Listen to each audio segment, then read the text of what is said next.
Headlines: controversial electronic transfer levy to be amended and not withdrawn as earlier indicated. January records a drop in deaths from road crashes for the first time in 5 years. And International Day of Women and Girls in Science to recognize the role of women and girls in science, not as beneficiaries but as agents of change. Death toll from tropical cyclone in Madagascar rises to 111.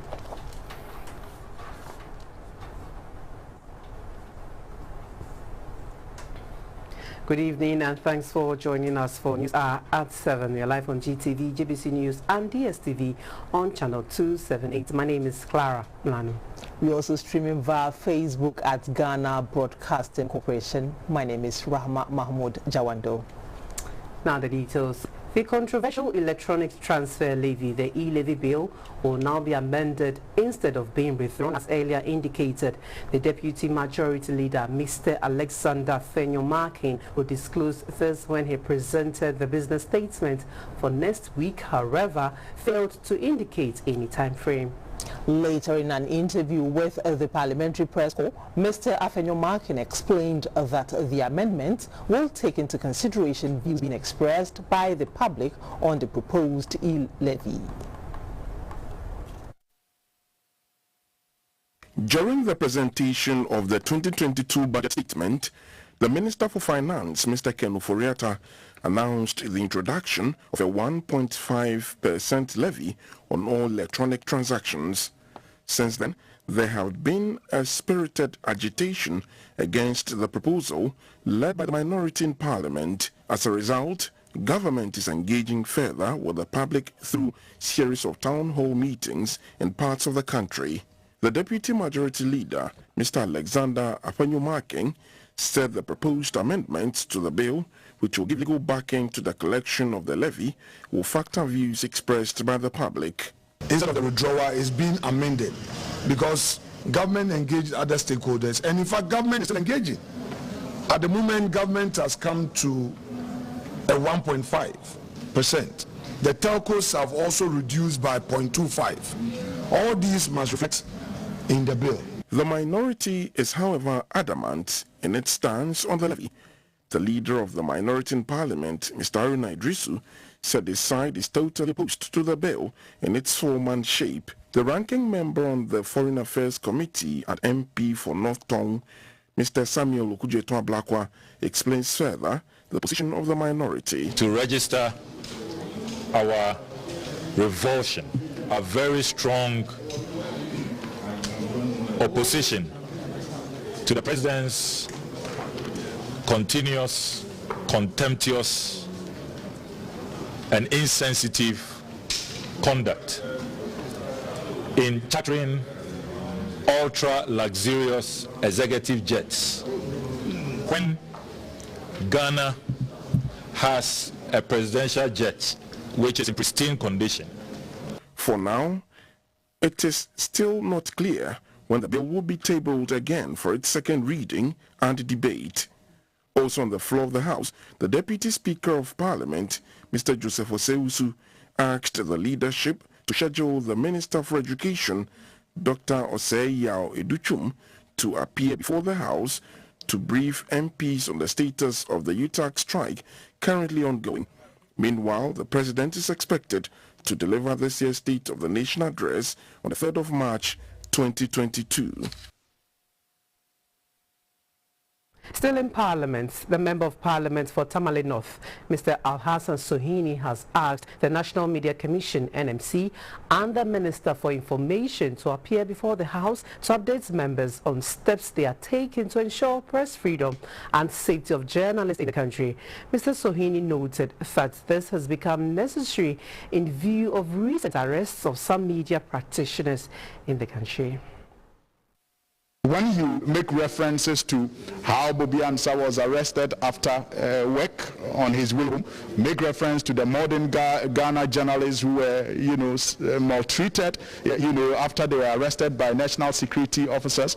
When you make reference to Edward Adeti, who suffered a lot after he exposed corruption-related issues in the Upper East region. You make reference to even Ahmed Swali, who got gunned down on the streets.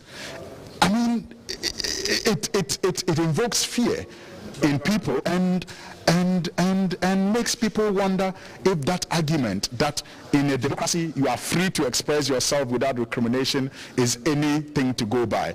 Let me, however, say clearly and without any, hindrance that I am all for responsible free speech, but I am against the use of coercive, power of state to guarantee it. The embattled Member of Parliament for Asin North, Mr. James Jechi-Quayson, has broken his silence over the series of legal cases against him.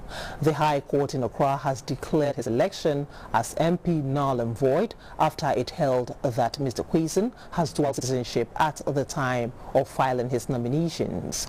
The Attorney General has since filed criminal charges, including perjury, against him. However, he says the court officials have not served him with any of the processes, but accused him of evading service.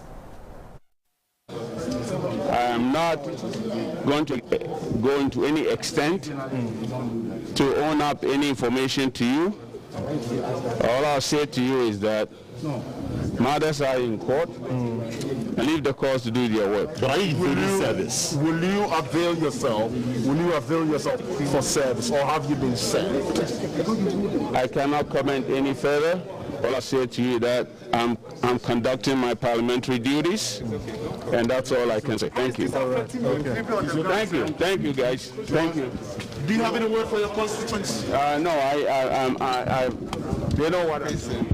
Constituents speak for themselves. Okay. Okay. So let's not ambush this discussion here. Right. Come to me at the appropriate time, and I'll give you the best of my knowledge. Okay. Thank you very much, guys. Away from Parliament. For the first time in 5 years, January recorded a drop in deaths from road crashes. From statistics, 232 Ghanaians lost their lives in road crashes in January 2022. The figure, according to the National Road Safety Authority, is a reduction to data from last year's same period since 2017. In an interview with the head of corporate communication of the National Road Safety Authority, Madame Pearl Jesse, the reduction came about as a result of prudent interventions made through their Arrive Alive campaign, which the authority introduced in 2021. Road accidents and its negative impact remain a growing public health concern. Globally, road traffic injuries cause 1.25 million deaths and up to 50 million injuries each year, with millions ending up living with some level of disabilities. Ghana is one of the countries with absurd figures in terms of road traffic accidents, a situation which has been described as a major public health and developmental challenge. It's been identified as one of the top 10 causes of death, draining 2.54% of Ghana's gross domestic product annually. This therefore necessitated the establishment of the National Road Safety Commission, now an authority with the mandate to manage road carnage. In an interview with the head of communications of the National Road Safety Authority, Madame Pearl Jesse, she said for the first time in 5 years, there has been a reduction in the number of deaths from road crashes for the first month of 2022. The number of deaths also decreased, where we recorded 2 244 last year. This year we are recording 232. So a decrease of 4.9%.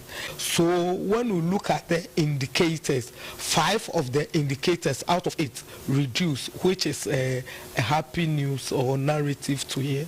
She attributed the reduction to the interventions the authority undertook last year with the aim of reducing the incidence of road accidents and deaths. In 2020, we came up with the Arrive Alive campaign, which we slightly changed into Stay Alive in 2021.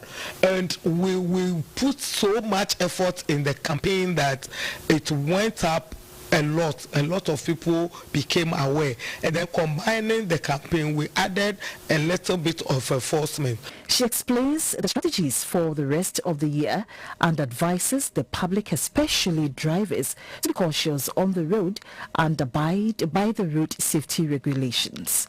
Reporting for GBC News, Gifty J, Accra. The 7th International Day of Women and Girls in Science has been commemorated in Accra. It recognizes the role of women and girls in science, not only as beneficiaries, but also as agents of change. This year's theme, Equity, Diversity and Inclusion, Water Unites Us All, will help the women and girls focus on accelerating progress to achieve SDG 6, which is clean water and sanitation for all. The International Day is also marked to educate the public on issues of concern, mobilize resources to address global problems, and to celebrate and reinforce achievements of humanity. Over the past decades, the global community has made a lot of effort in inspiring and engaging women and girls in science.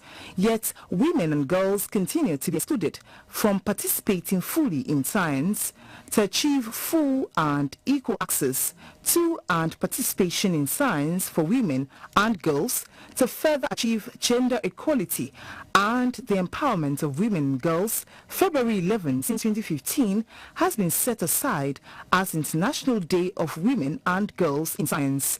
At this year's event, young women were urged to be agents of preservation and distribution and use of clean water. For you and I, a fair water footprint will be no pollution, will be to have sustainable withdrawals, will be to have access to safe water supply, toilets and hand washing. The Deputy Director of the Ghana Education Service, Dr. Kwabena Bempatando, said even though women have made great strides towards increasing their participation in higher education, they are still underrepresented in the field of science. It is absolutely important that in celebrating women's and girls' involvement in science, that we also encourage men to support women and girls in science. The head of education at UNESCO, Mr. Prosper Nyavo, mentioned the importance of water and warned that we do not take its existence for granted and destroy our water bodies with activities such as illegal mining and dumping of rubbish into the rivers.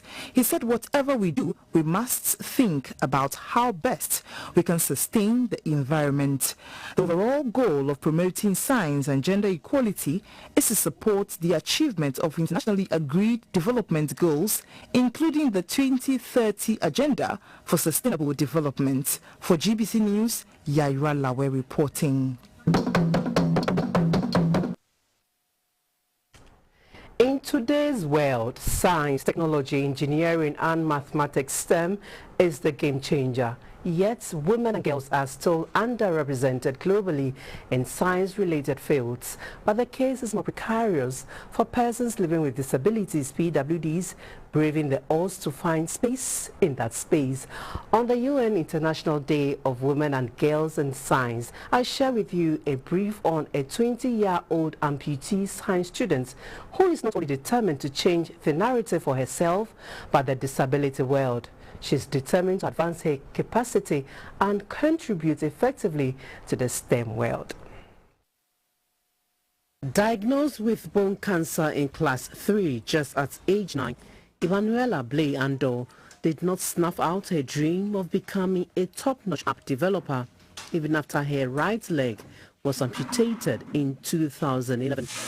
Because of that, she missed parts of her class 3, no class 4 and 5, and finally returned to school in class 6. With the firm resolve of her parents, Manuela sailed through school, through junior and senior high schools with good grades from Ahantaman Senior High School at 2nd D in the Western region. Although I was very young, I remember it wasn't easy for me and my family. My parents were financially strained. I lost my passion and had to stop schooling for a while. However, I was determined not to give up. I had to find my strength if there was any hope of me returning back to school. The Kwame Nkrumah University of Science and Technology, KNUST, was a choice of higher institution to pursue further studies in science. Now a level 200 computer engineering student, Emanuela says her interest is in electronics, programming and computer networking. I want to become a computer engineer because I am fascinated about how things are assembled, and it will help me enhance my creative capacity. A UNESCO 2021 science report scores 1 in 3 researchers in science is a woman globally, while 30% of science professionals in Africa are women. In Ghana, only 14% of students at universities are women. In this percentage, only a fraction represents persons living with disabilities. Particularly for females that have disability, what we call challenges, it's significant that we focus on ensuring that they are provided with the support that is needed to excel in endeavors. On the part of the UNDP resident representative in Ghana, Dr. Angela Lugisi, given the opportunity, women and girls can contribute meaningfully to the development of their countries by providing solutions and fresh perspectives to existing challenges. And that is what Emanuela wants to be, an inspiration to other young girls, especially persons living with disabilities, to be solution providers in their generation. Now, with the support of Youth Bridge and Talugana, Emanuela is a mentor in STEM. The call is for governments to do more, bridge the gender gap, and ensure inclusivity in the science, technology, engineering and mathematics STEM world. For GBC News,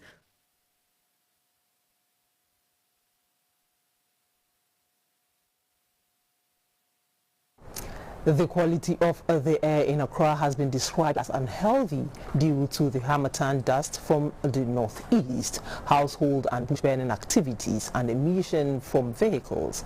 Light industrial activities such as automobile spraying and carpentry are also key contributors. The Air Quality Index as of February 10, 2022 indicates that the quality of the air in Accra currently is hazardous, meaning the air is filled with dangerous particles and when inhaled could be harmful to the body.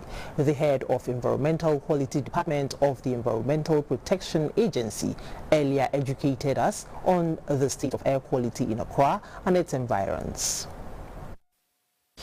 We used to have what we call dirty fuel.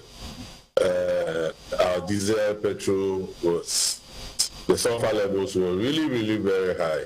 Currently, we have a maximum of 50 ppm. So for fuel quality, yes, we've improved, government has improved on that.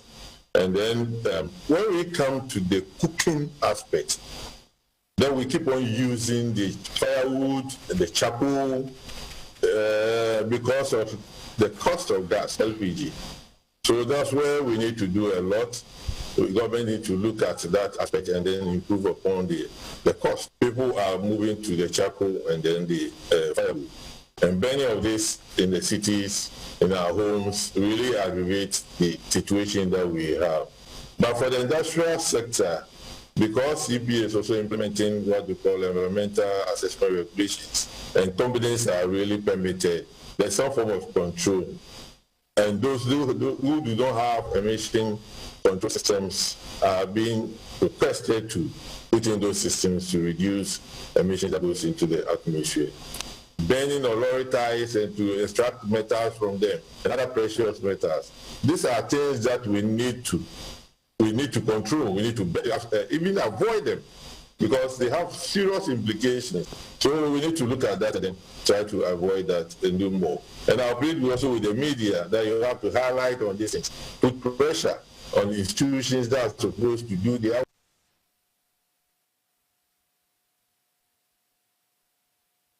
120,000 dropped into the wallet of Madame Celestine Yevu for winning the star 787 hash lottery jackpot draw. The 35-year-old teacher from Tema Newtown made her breakthrough in the star 787 hash draw last Saturday, February 5, 2022. She received her prize presentation in Accra on Thursday, February 10, 2022. Come Saturday, February 12, 2022, the star 787 hash jackpot draw promises of another whopping 100,000 cedis for another lucky winner. Madame Celestine Yevu is the third lucky customer to win the star 787 hash big jackpot prize of 120,000 cedis in 2022. She told GBC News her win came as a surprise because she was new to the game. As the saying goes, seeing is believing, and she excitedly felt her win after she received her check of 120,000 cedis in Accra. She intends to complete some ongoing projects and make some investments with the cash prize. Last week I was called that I have won a prize of 120,000 Ghana cedis. To be frank, I didn't believe it, but coming here I've realized that it's real.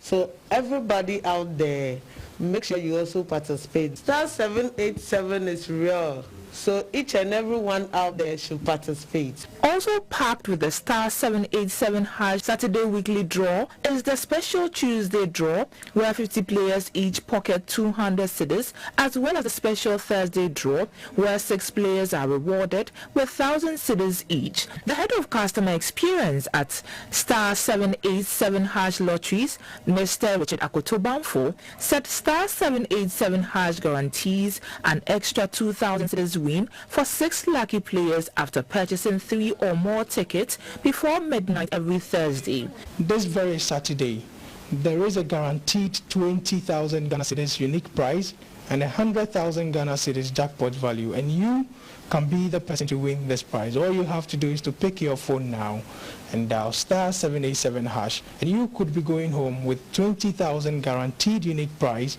cash, or the 100,000 Ghana cedis jackpot.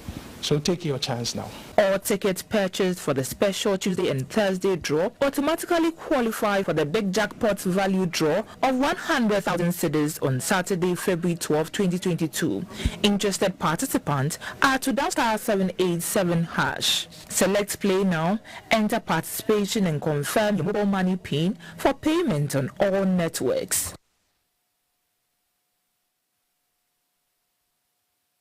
We now go live to the studios of Star 787 hash lotteries in Accra, where the winner of the Star 787 hash jackpot draw for last Saturday, February 5th, 2022, Madame Celestine Yevu shares her experience after receiving the cash prize of 120,000 Ghana cedis.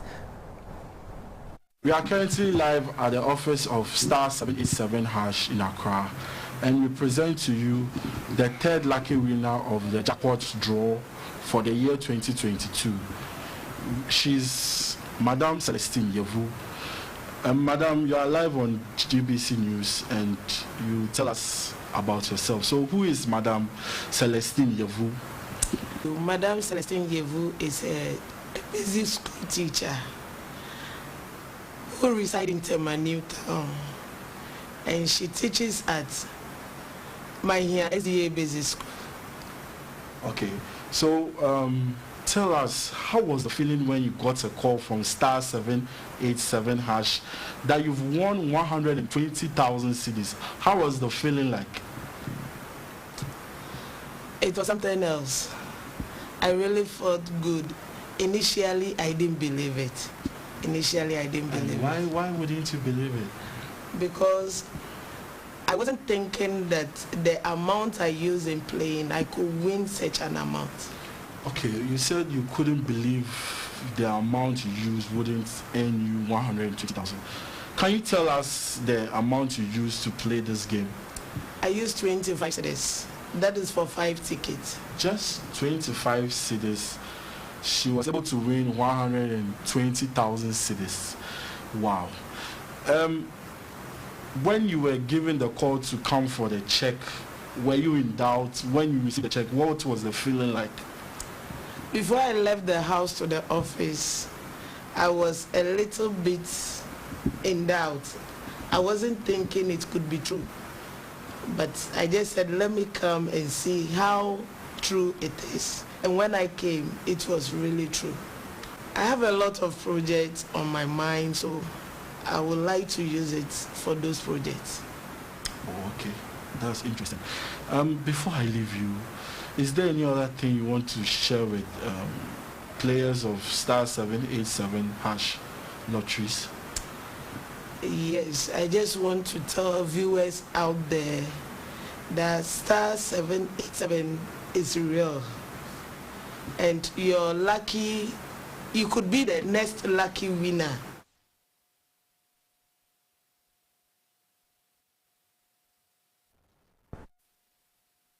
Highest jackpot prize is ranging from 70,000 Ghana cedis way to 1.4 million Ghana cedis.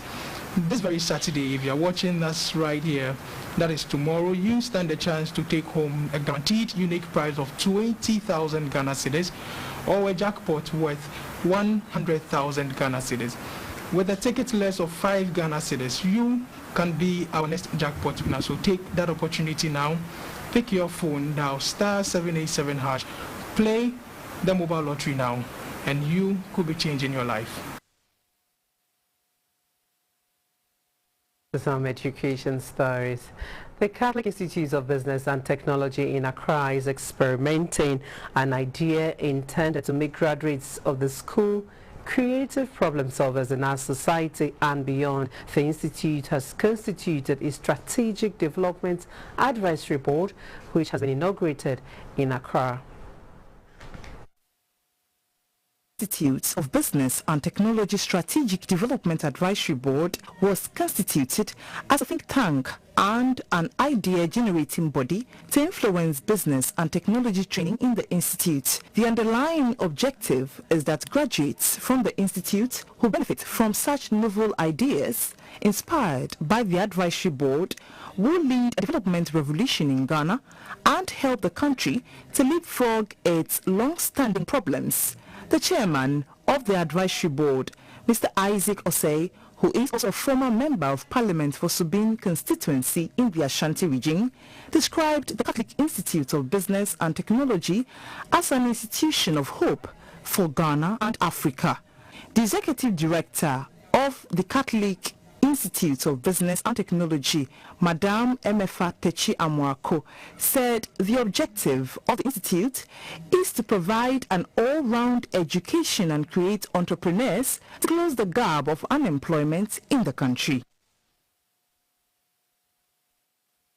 There are more donations from the public in response to the cry of the disabled father, Dominic, for support to take care of his disabled son and also assess medical care.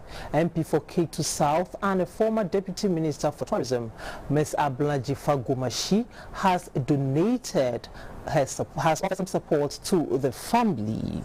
She presented cooking oil, rice, toiletries, mackerel, and a cash donation for Dominic and Divine. The politician, scriptwriter, and producer says she believes her widow's mite will offer some relief to the family in need. Also to donate some cash to the family is a journalist from GBC's Radio Ghana, Mr. Dominic Kuloji. The current condition of the boy is blamed on the negligence on the part of a nurse on duty who failed to attend to the pregnant mother in labor, and the baby boy allegedly fell. Though a special child, Divine has never accessed any special medical care due to lack of funds. GBC News is grateful to both Ms. Jifa Gomashi and Mr. Dominic Logi.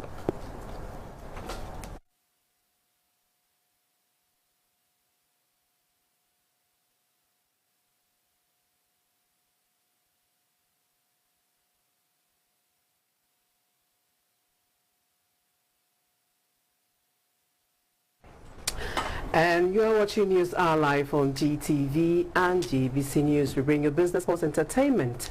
After this break, to stay.